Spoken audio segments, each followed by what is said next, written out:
আসসালামু আলাইকুম সবাইকে, কেমন আছেন সবাই? আচ্ছা, আপনাদেরকে একটা নতুন অ্যাডভেঞ্চার দেখাবো। সো নদী পারাপারে আসলে ড্রামের ব্যবহার, হ্যাঁ? ব্রিজ নেই, গ্রামের মানুষ কিভাবে পারাপার হয় সেটা দেখাবো। কিন্তু এটা আপনারা যদি ট্রাই করতে চান তাহলে আপনাদের অনেক দুঃসাহসিক হতে হবে।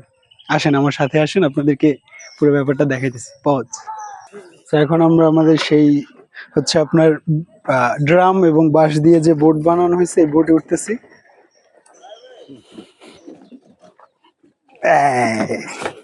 সেই কি ভাইব আছে একটা, বাট সুন্দর।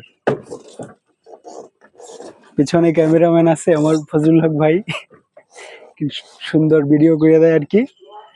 So, এই হচ্ছে পারাপারের ব্যবস্থা, দড়ি দিয়ে এপার ওপার একদম। তবে একটু যারা আসলে কখনো এতে উঠে না তাদের কাছে খুবই আতঙ্ক লাগবে জিনিসটা। আমার কাছে ভালোই লাগতেছে, এনজয়েবল একটা বোট জার্নি বলা যায় এটাকে, ড্রাম জার্নি আর কি। আর এটা হচ্ছে আপনার কি বেত্রাবতী নদী, না? আচ্ছা, গ্রামের পরিবেশে আসলে যারা বড় হয়েছেন তাদের কাছে এটা খুবই পরিচিত একটা ব্যাপার। সবাই মিলে একসাথে নদীতে গোসল করা, এরপর হচ্ছে আপনার গাছ দিয়ে লাফানো। ফরচুনেটলি আমাদের সাথে এরকম একটা টিমের দেখা হয়ে গেছে যারা আসলে এনজয়েবল একটা শাওয়ার নিতেছে নদীতে।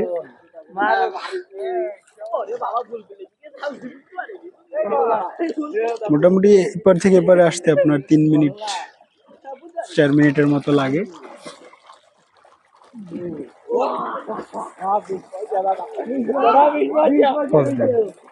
এবার আবার ওঠার সময়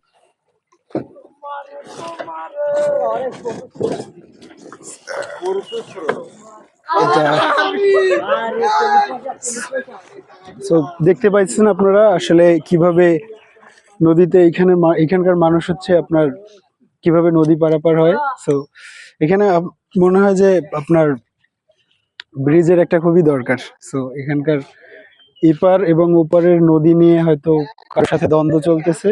সো এই জন্য হয়তো এখানে এখনো ব্রিজটা ফুলফিল হয় নাই। বাট এই জার্নিটা খুবই সুন্দর। এটা যারা যারা আসলে এরকম এক্সপিরিয়েন্স আছে তারা হচ্ছে তাদের কাছে নতুন লাগবে, বাট আমার কাছে খুবই ভালো লাগছে। সো ধন্যবাদ সবাইকে। পোজ।